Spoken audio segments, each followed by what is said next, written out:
Yeah, well, I do care. I love driving my Jeep around. It's awesome. It's got a lot of power. It's got a Chevy 350. Yeah! It's got flow masters for exhaust, headers, all that good stuff, that hot rod junk. But it wouldn't go anywhere without the engine, the internal combustion engine. Have you ever wondered how one of those things work? It's like taking apart a puzzle. I have an extra 350 Chevy that I'm going to build. Let's take it apart and see how that thing actually works. You know, a lot of you guys know how it does, but for some of those who don't, let's see how it works. The engine we're going to be taking apart is going to be missing three things that we're looking at on this engine. The air cleaner, the carburetor down there, which is a 4-barrel, and the intake manifold, which is there. That's what spans across the engine. Those three things will not be on the engine we're taking apart. The rest will be. Let's get started. The Chevy 350. Remember I said I took the intake manifold off, actually used that on the Jeep, as well as the carburetor. So we have the basic engine without the intake manifold. Let's go ahead and identify some of the parts of the engine. Right here we have the water pump. This provides water for the heater that keeps us warm, as well as circulates water through the engine to keep the engine cool. That's the water pump. And it goes to the radiator, water, which the radiator keeps that water cool. Right here, we have the alternator. Again, that provides electrical power for the motor. Here is where the crank is. That provides a belt-driven power. Here, we have the exhaust manifold. That's where the exhaust emissions come out and go out to the exhaust muffler and the pipe. Here we have the distributor. The distributor provides the spark for the spark plugs. It actually comes out of the engine, and you can see this small gear, which is timed so that the spark hits each cylinder at the appropriate time. Here we have push rods. Those operate the valves which let fuel go in and exhaust go out. Let's go ahead and take the valve covers off and see what's underneath these. Every engine has valve covers because every engine has valves. Let's take a look. And usually 4 bolts hold these on. And there are the valves. When the engine runs, these go up and down. And open the valves in this unit, which is called the head of the engine. We're going to go ahead and take the exhaust off, and then we're going to take the head off, and then we'll be able to see the pistons.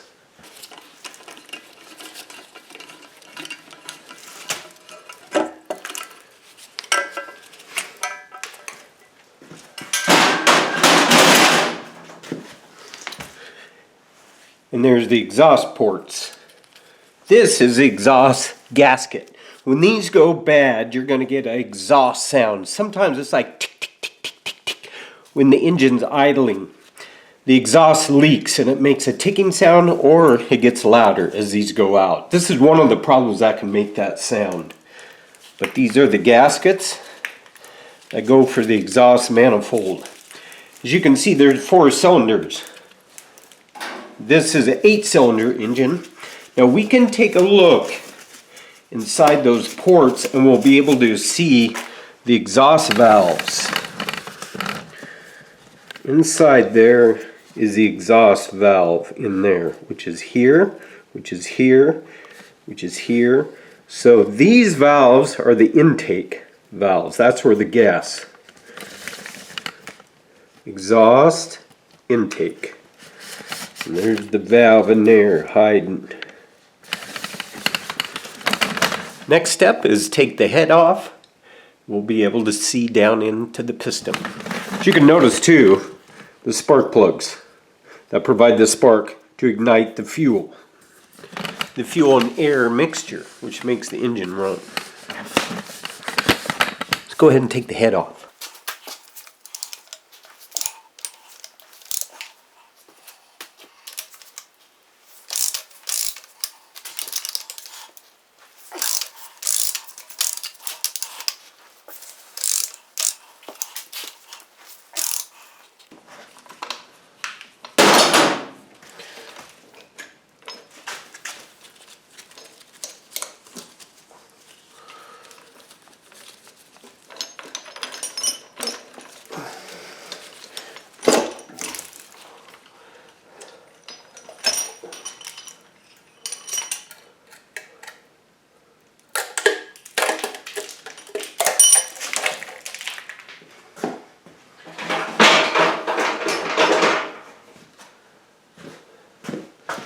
And there we go. Now we're looking at the top of the pistons.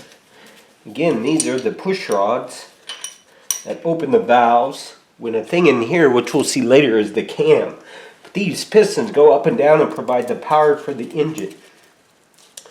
There's another gasket here, and that's called the head gasket. That seals everything up. But there are 4 of the pistons. So let's look at the underside of the head. Here we can see the spark plugs. And that's where the spark plug goes through the head onto the top of the piston area. So when the piston comes up on its compression stroke, it compresses the fuel and air. When this valve is open, lets fuel and air in, and then spark, boom, the explosion happens and drives the piston down. In the compression stroke, the power stroke, and then in the exhaust stroke, this opens and lets out the exhaust gases. So that's the workings of the head with the 4 cylinders here. The spark plug, the exhaust, and the intake valve. And of course that's operated by these springs, and the push rods push those open and closed. Let's go ahead and look deeper into the engine now. Okay, we're taking the head off the passenger side of the vehicle, which is the right side, but let's identify a few things before we take that off. Something that every engine has. One is the dipstick. Now you'll have one for the automatic transmission as well. If you have a standard, you don't. Like a 4-speed, 5-speed, 6-speed, whatever.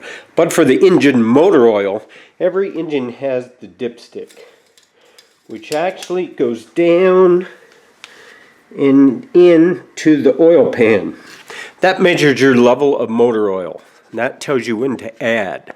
Modern vehicles with computer technology, of course, have a lot of sensors, but never forget to check your oil, because without oil, the engine will overheat and seize up.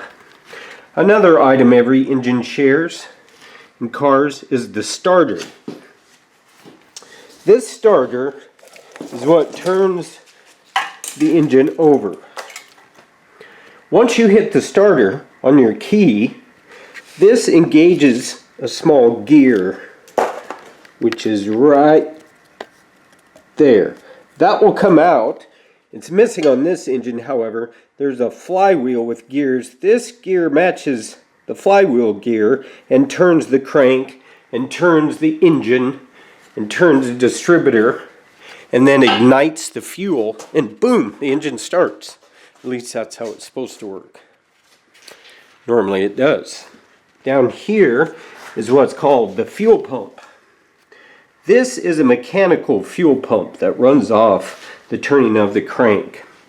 Fuel comes from the fuel tank here and then goes up here to the carburetor. A lot of engines nowadays have electric fuel pumps. They use electricity to operate the pump. Those are very good also. This one's a mechanical fuel pump. And of course the alternator and the water pump. which will be taken off to remove the head. So let's proceed. Now the second head we removed presented a problem here. We can see this piston is corroded. Most likely we had a head gasket problem. Each of these portals here is where water flows in through here. And if the head gasket leaks, water will get in there and, as you can see, rust the piston out. So the engine is in definite need of a rebuild, which we're going to do in time. Right now we're just going to take it apart and see how the engine works. But again, that's definitely a problem. That would prevent the engine from running correctly. That was the head gasket.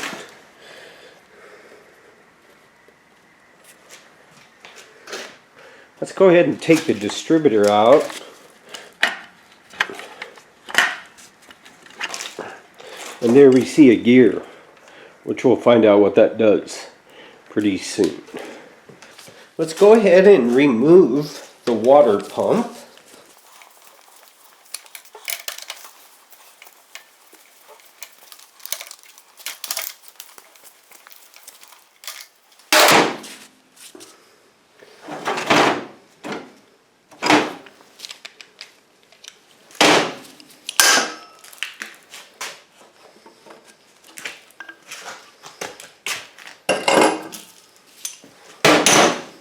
So, the water pump is driven by the engine.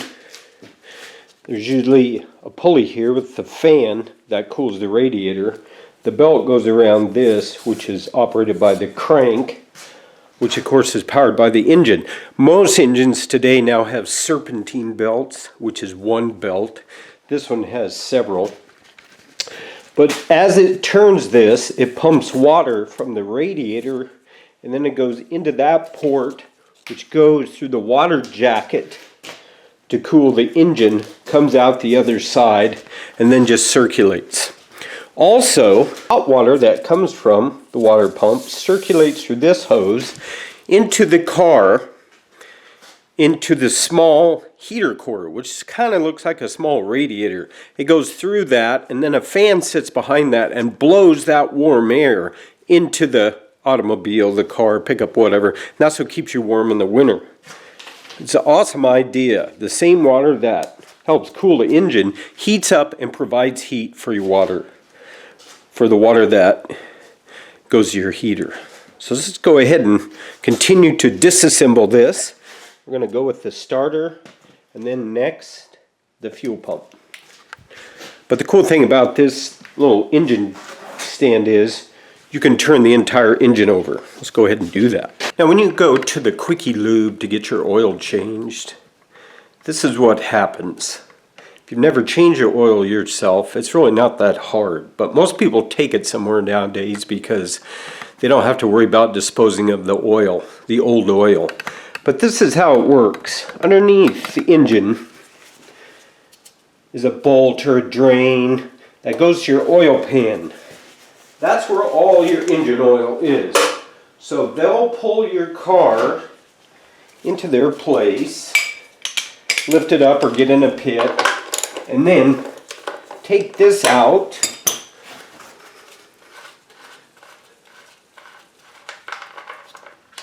and then drain the oil. And then the oil comes out. As you can see, this oil's pretty black, so it definitely needed changed. Another thing they'll do is take this oil filter off and put a new one on.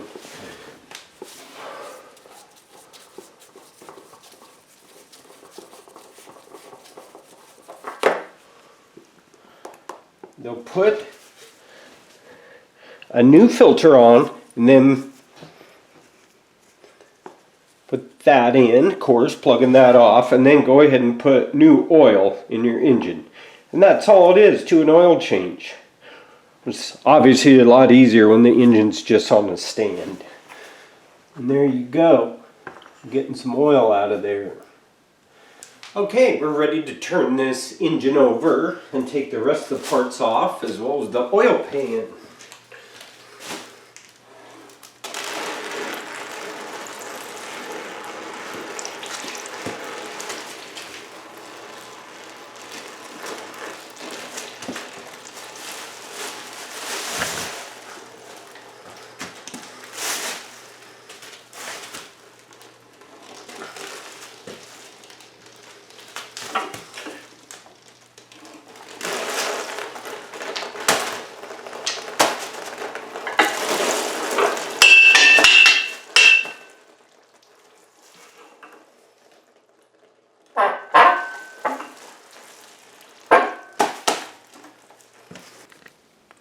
Okay, what fell out is called the lifters.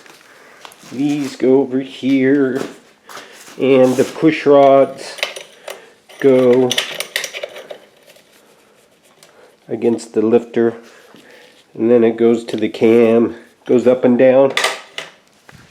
But the lifters are what connect the valves to the cam, and then they open and close the valves for the fuel to come in and the exhaust to go out. Those came out. We'll see how those work too as we expose the camshaft of the engine. Let's go ahead and take the starter off now.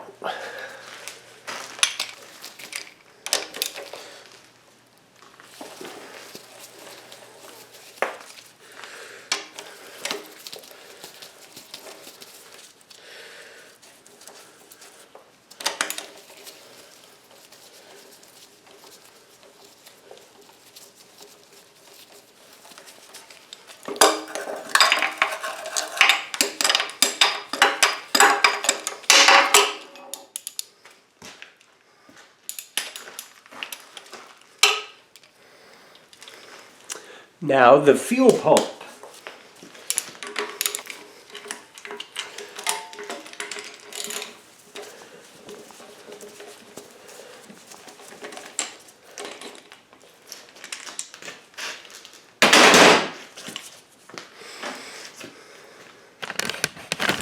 Now the fuel pump works when the crank turns.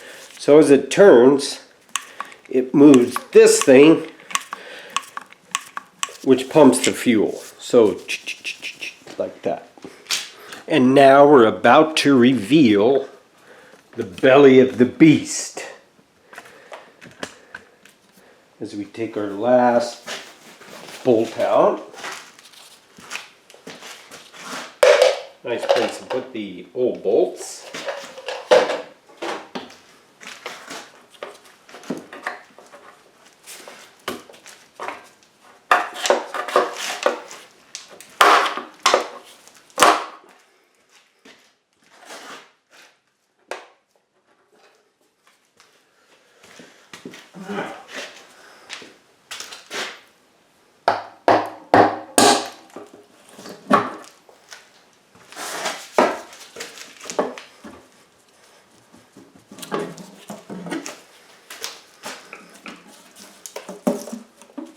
Aha!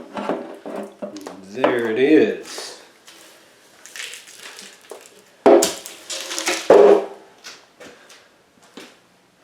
The crank, connecting rods, bearings, pistons are attached to this main crank.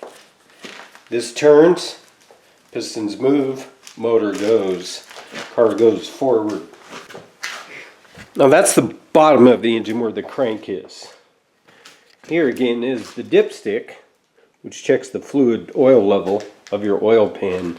This is the oil pump where it picks up the oil and circulates it through the engine. See, there's a lot of sludge there. So this engine is in need of some help. That's where the oil filter went there. So next step is to take this crank out, get the pistons out. Then we'll see what's down in there. Now when you start the engine, it begins to turn like this. Of course it turns fast, and that's where the RPMs come from. 1,000 RPMs a minute, up and down, pistons in time. And that's the crank These are where the pistons are connected to the crank, and it turns and provides power through this area to the transmission and then to the rear or front of the car.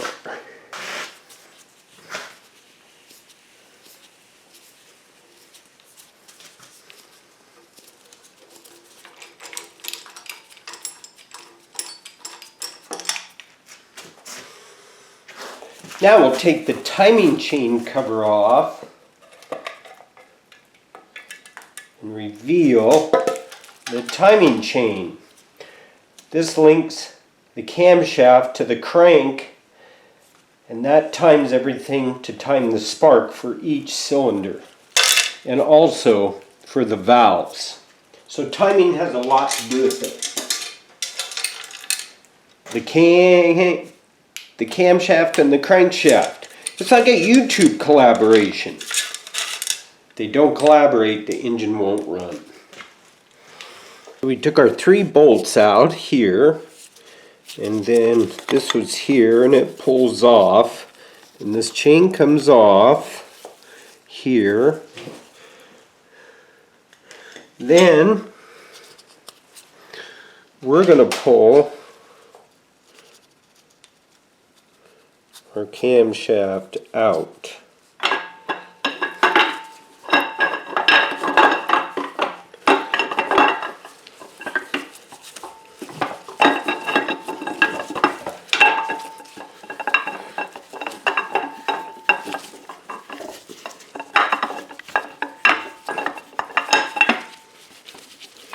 And there's our camshaft.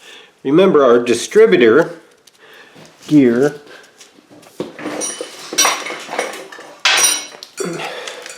meshes up with this gear like so.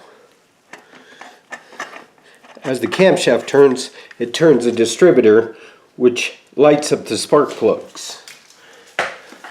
So there's our camshaft.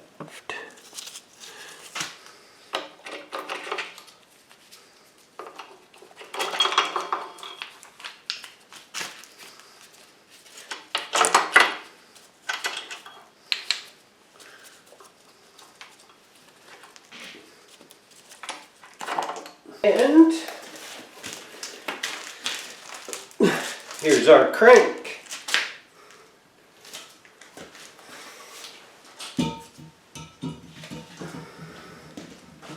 And down there is all the pistons, except one, which we took out. That's the piston. There's the rest of the pistons. They're all connected to the crank, like so. We took those off, and those hooked to there. Those hold the crank in place. There we have the underside of our engine. Let's turn it around now, and we'll pull the pistons out. And there we go, the basic engine. The block, when all the parts are taken out. The internal combustion engine. The pistons, the pan, the heads, the valve covers, the cam, the exhaust manifolds, the starter, just a bunch of jigsaw pieces. And there really isn't that many, actually, when you think about it. So if you're into that sort of thing, then you probably enjoy taking one apart and putting it back together, rebuilding an engine. There's the crank. So, DIY Duke. And that's the internal combustion engine. We'll do some more car stuff. Until next time.